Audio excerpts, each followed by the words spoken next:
77 WABC and Bergen Newbridge Medical Center honor the life of legendary broadcaster and our friend, Ernie Anastas. Hi, it's Ernie Anastas. You know, your thoughts can affect how you feel. Bergen Newbridge Medical Center is the largest hospital in New Jersey, providing comprehensive, equitable, compassionate, and high-quality emergency inpatient and outpatient medical care, plus mental health services and substance use disorder treatment. The Bergen Newbridge team can address your total health needs in one convenient location. Call 201-225-7130 for an appointment or newbridgehealth.org. Listen, all you New Yorkers. Excuse me. Taxi. Okay, man, we're looking around. This is the 77 WABC minicast.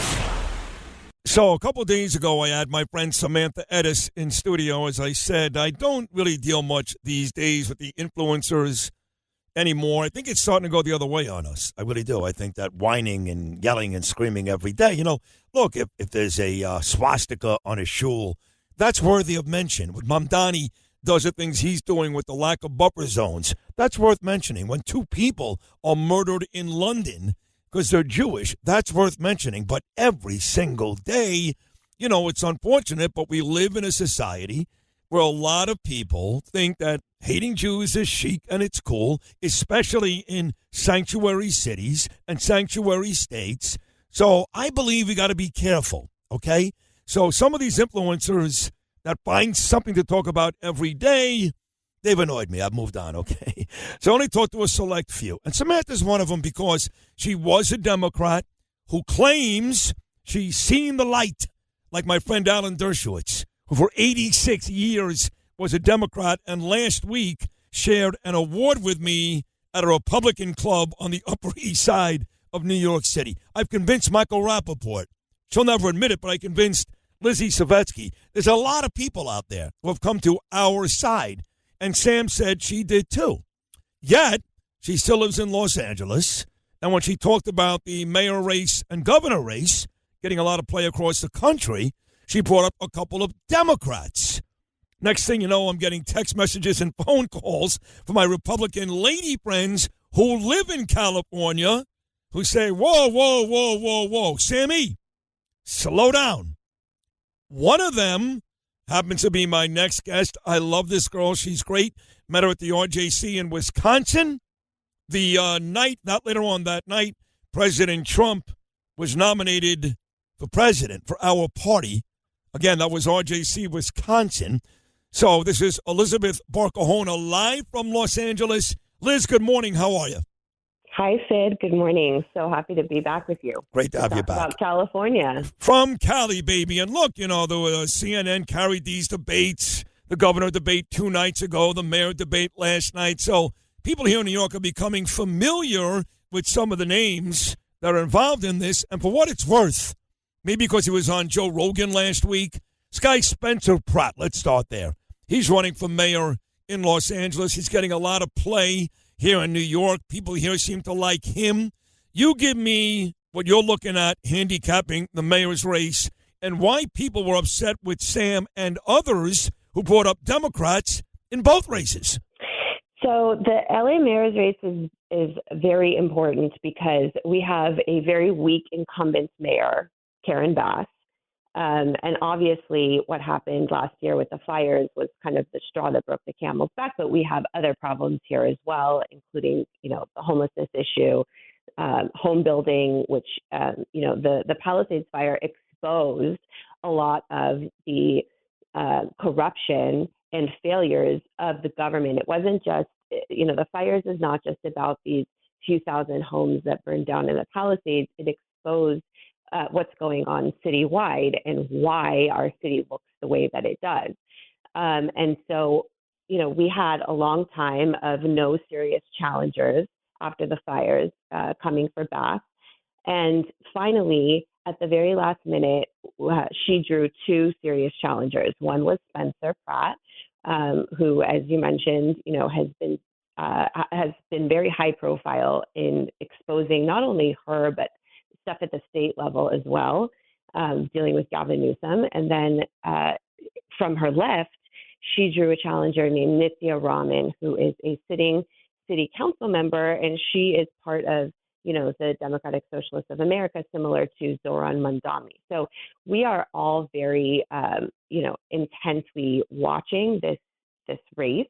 And because Spencer has, he's not been elected to office before and he was late to the game, he's at a disadvantage, but he is incredibly popular and people are very excited about him. And despite being an inexperienced politician, I think actually that's to his benefit, because we all watched the debate last night and Raman kind of looked like, she sounded like a robot, and Karen Bass her record is indefensible and she kept saying that she's doing a good job. And then he comes on, he talks like a normal human being. He's a dad with young kids. They burned down his life and he's coming to save the city, and he's bringing so much hope. And what's been going on is on the left, people are nervous about him because they're afraid that they're going to lose power in control of all the money and everything that goes on here in LA.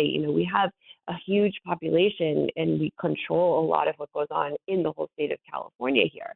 So if a Republican, Spencer's a Republican, if he comes in, then the game over for a lot of the fraud that's going on here, and they know it. And so there's been like these subtle operations basically to get people to believe that Spencer cannot win, which is not true, and that Bass may not make it through the primary, which is also highly unlikely because she is an incumbent candidate.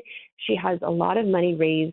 She's supported by the Democrat Party and all the political establishment. She's endorsed by Nancy Pelosi and Adam Schiff. She's endorsed by all the major labor unions in Los Angeles. And so even if the DSA is not supporting her, there are other games in town that are going to get her past the line. And because it's a nonpartisan race, if she wins in this June 2nd election, then she wins outright. If she gets a majority on June 2nd, she wins outright. We don't go to a runoff in November like you guys did in New York. So there's a lot of mixed messaging going on here.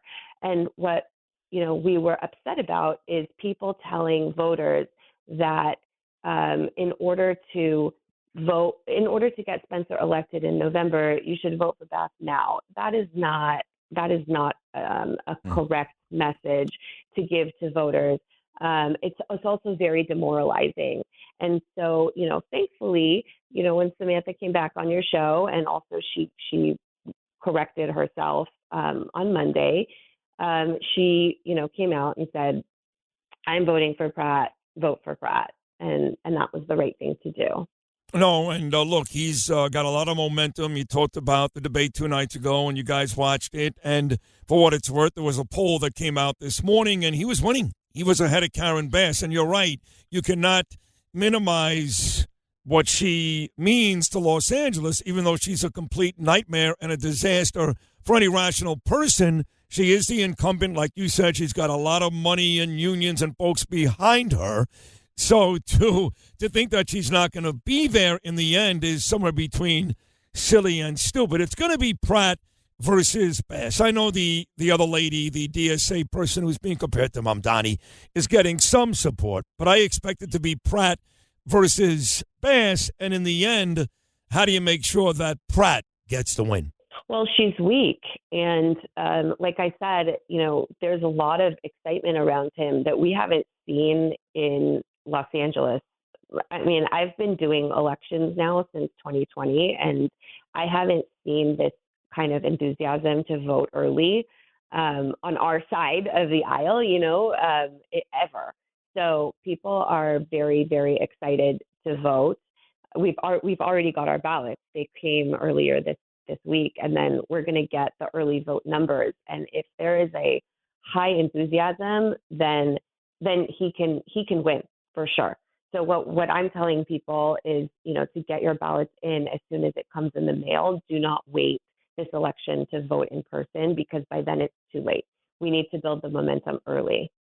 Listen to this podcast now on the Red Apple Podcast Network.